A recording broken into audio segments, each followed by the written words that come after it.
And to me, it's like American dream coming true. You know, this first time I officially filed in New Hampshire to run for U.S. Congress. I think I'm the first Republican in the country right now as a Republican candidate, but was born and grew up in communist China. So it's like dream coming true here. There's no country in the world I can do this. What should voters know about you in terms of what you bring to this race? I have been doing lots of education, speaking around the country. So some followers are from New Hampshire. They follow me on my Facebook page, YouTube videos, and Instagram, Twitter. And I do lots of speakings and also YouTuber interviews and national TVs.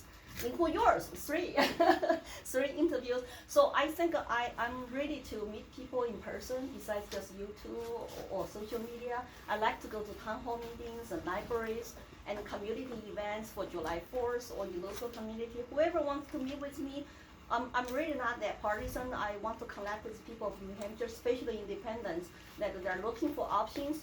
They're looking to actually improve their lives with this high inflation in the country, gas price so high, people are suffering. I like to hear their concerns to see what I can help with.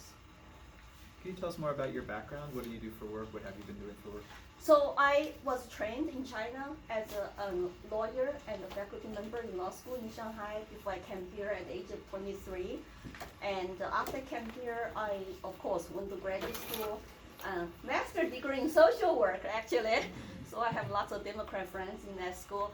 And I learned how to basically just to speak English, learn about my new country, how to get involved in local democracy, like I run for a school board, for my like local charter school and the HOA board, and I did all the grassroots things to learn about grassroots democracy, how people to govern themselves instead of like China, super leader is going to tell you, or same man right now in China tell 1.4 billion Chinese how to live their lives. So I think I really value our American foundation, constitutional republic system, and I like to show people that this is the best way to keep our liberty and freedom and democracy in this country.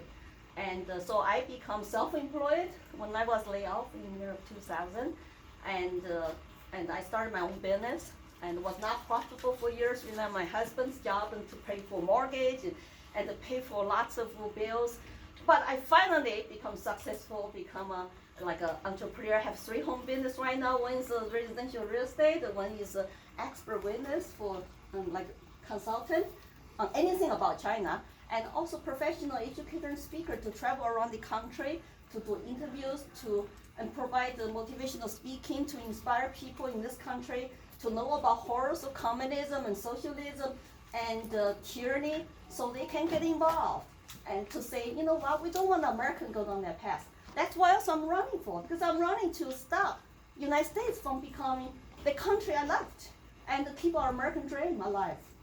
Lily, how should the U.S. relationship with China be different? Should we be more antagonistic to China? Should we call out China more than we do now as a country? Well, that lots of Chinese people live under tyranny. They don't have voice inside China. And even some of the people in this country truly don't have voice because they're afraid to get canceled. If they do something not politically correct, can lose their job, lose their career. That's one thing I really don't like. What I see, we have to represent the shining city on the hill for the freedom lovers all over the world. That means we have to speak up to protect human rights, to call out China's human rights abuses. They just locked down like 1/4 of the population in China, 370 million people, for 10 weeks. My friends were hungry in their homes. They have money but could not buy food.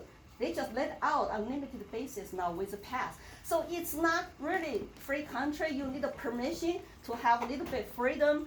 And I constantly call out China, and they trying to discredit my campaign, say that I'm a traitor because I'm speaking bad about CCP, about CCP's dictatorship and treating their own citizens like animals. They even kill pets. If you test positive, you go to quarantine camps, then they kill your dogs and cats. It's really hard to watch. And they have no respect for human dignity and human rights. They're doing cultural genocide in Xinjiang, and they're doing Falun Gong organ harvesting, and the people go travel to China for organs that sell to you for 200,000 each. Just keep in mind, they might be from live human beings. And so this is all those crimes that we need to expose them in the world and call them out. Of course, I am a free trader, and I like to talk about free trade, but with China, we have to really be careful. Are you trading with a private company, or you're trading with the Chinese government or even military-owned companies?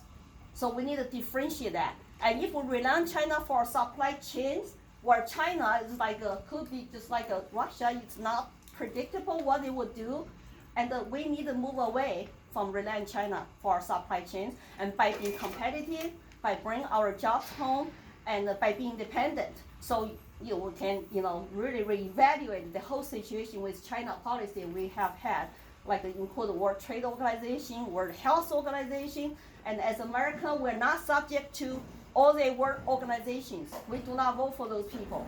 And if I get elected, my oath is to defend U.S. Constitution and represent people in my district.